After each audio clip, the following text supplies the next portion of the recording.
From Barangaroo Studios, the AusBiz COB is the key stuff you need to know about the day in business and finance.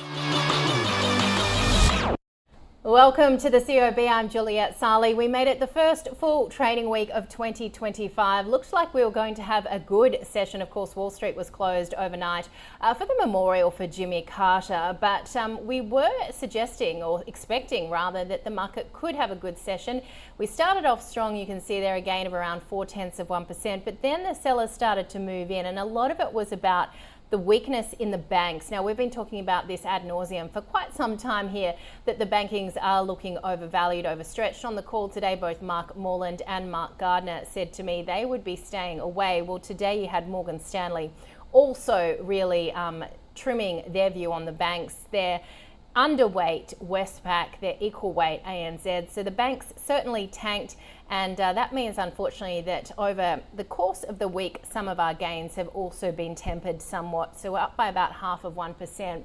The February rate cut door perhaps is open. Household spending out today. We had retail sales this week. We had the inflation print as well. ANZ has now come through saying that they do expect a rate cut in February, so they've moved their call from May, and that follows Westpac as well. We're going to be talking to AMP's Mibui shortly, so we'll ask her what they think. I'm pretty sure that they're also in the February camp. Had a great chat with Deanna Messina earlier in the week. And of course, next up, the non-farm payrolls. It is the one that we have been waiting for. The US jobs data coming through tonight after we had a raft of Fed speakers overnight really indicating that they think the Fed is done with cutting for now, as we continue to see momentum in the economy and we await the impact of Trump's tariffs, or tariff plans, I should say, which, can you believe, is only 10 days' time when Donald Trump gets inaugurated for the second time.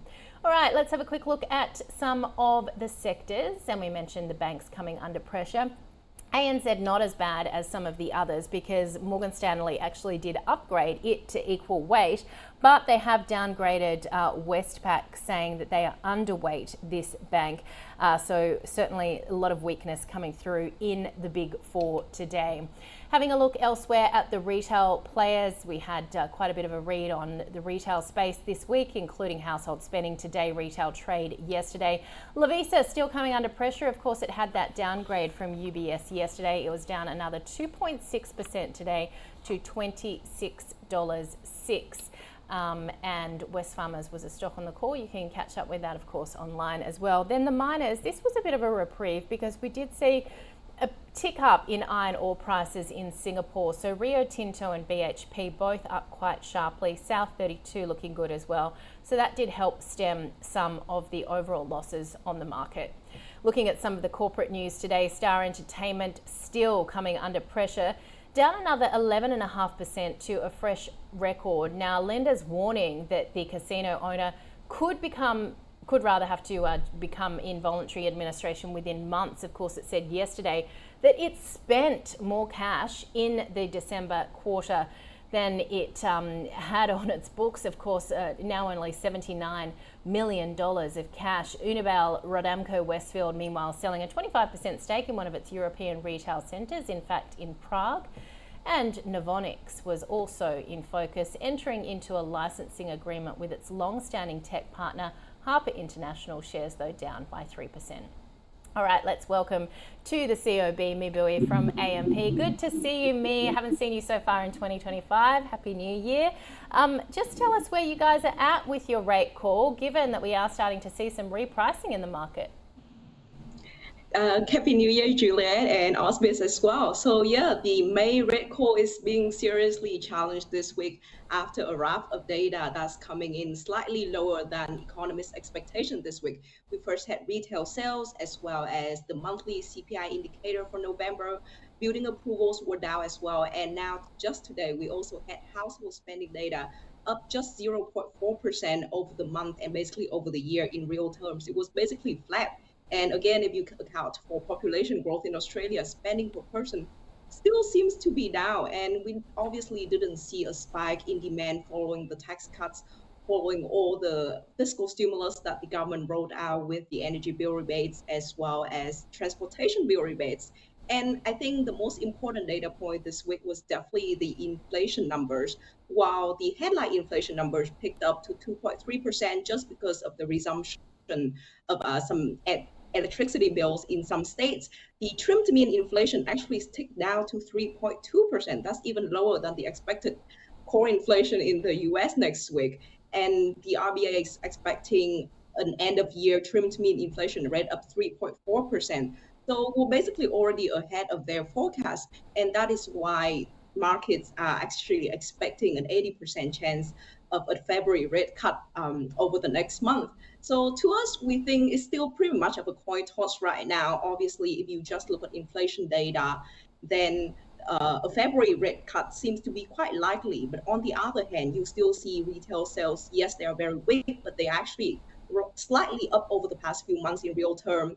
And we've already been burned so many times by the signals through the monthly CPI indicator. We still have another full CPI report coming out before the next meeting. So we'll be really watching closely that report at the end of this month. Absolutely. And of course, when it comes to the data docket next week, we've got the December labour force numbers coming through. And as we know, the RBA has this dual mandate. What are we expecting? So the RBA actually expects to end the year at around 4.3% unemployment rate.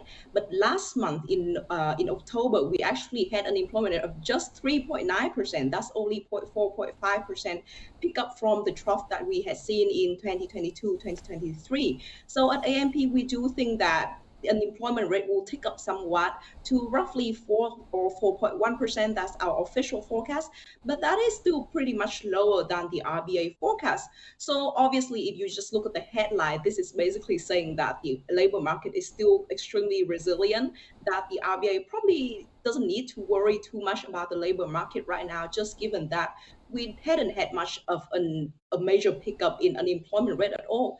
But then it is a bit more complicated than that, because you do have to look at a range of other labor market indicators. Number one is hours worked is actually still down in annual terms. You also look at the number of job ads, and as well as wages growth. It has actually slowed down. So the next week focus is not just going to be at the headline unemployment rate, but also at the NAIRU, or the natural non-accelerating rate at unemployment. So basically a rate at which that inflation will not accelerate. And the RBA is being seriously challenged on that at the moment. I think they were expecting a neutral unemployment rate of something like 4.5%. But maybe when next week unemployment rate comes out, people will actually have to adjust their expectations. Maybe the neutral unemployment rate is somewhat like 4%, which we're already at the moment. Okay, well, of course, we're awaiting the US jobs data tonight as well. This is going to be very key, particularly when we've heard from a number of Fed speakers saying perhaps the Fed needs to be on pause for now. Yeah, that is totally right. So basically, over the last week, we had a bit of an early reading with the jobs market as well. Last week, there were job openings for November. That was actually higher than expected. The ratio of job openings to the number of unemployed people was actually unchanged at 1.1%. And that's slightly below pre-COVID levels, which indicates that the labor market has cooled, but it's still pretty much tight at the moment. It's basically saying that for every unemployed person out there, there's still a job openings. So, and also if you look at the jobless claims, that's the claims for people who are unemployed, it actually fell more than expected over the last week, and it has actually been trending down recently. So those indicators are saying that the job market is still pretty strong in the US. But then on the other hand, you do see the quits rate, the number of people who are voluntarily quitting their jobs. Do they want to switch their jobs? It actually fell, which indicates that people are not super confident about the labor market in the US. You also see continuing claims trending up lately. So pretty much mixed signals from the US right now. It is pretty hard to read. We also actually get an inflation update from the US next week as well. So it will be pretty hard to balance both of the numbers next week. Indeed, it's going to be a busy week. Now, like your boss, Shane Oliver, you've got a very impressive bookshelf behind you. I always ask Shane what he's reading over the weekend. What's on Me's plans for the weekend? Anything fun we need to know about behind you in those books? So I actually want to do a video on the cabana situation in Australia Oh, at the moment. yes. I've been doing quite a bit of research into the history of cabanas, and I thought it's actually quite funny because it's pretty similar to the housing situation in Australia right now. You know how we have limited land, we have limited sand on the beach, and everyone's trying to get a piece of it, which is very similar to the housing situation in Australia. We do have an undersupply of homes. People are councils actually not opening up new land to build new houses, and approvals were actually down in Australia over the past week, and we're actually really, really far away from the national housing accord target mandated by the government. All right, can't wait to see that one, because for anybody who's not across it, a lot of councils getting upset with those cool cabanas that are taking up too much space on the sand, but at the same time, we're trying to protect ourselves from the harsh Aussie sun.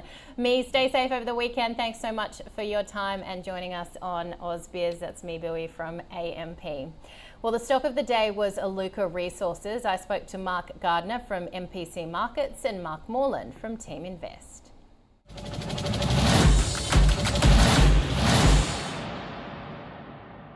But the analysts have unanimously got a buy recommendation across, probably about 5 or 6 recommendations here on this one. And look, I do think the resources sector is very cheap leading into 2025.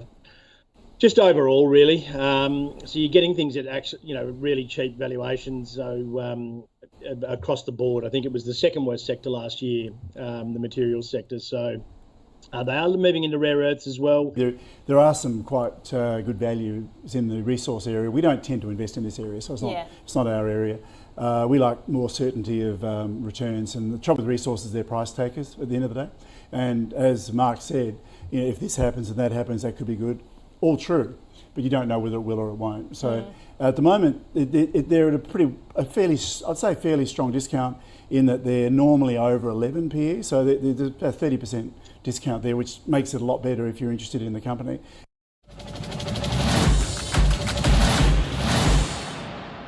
All right, let's have a look at the market leaders today. And we did see Iluka among them there, of course, on the back of that Goldman Sachs call that it's one of its stock picks. Sims Metal also had a good session. Sandfire Resources, Westgold Resources and Deterra.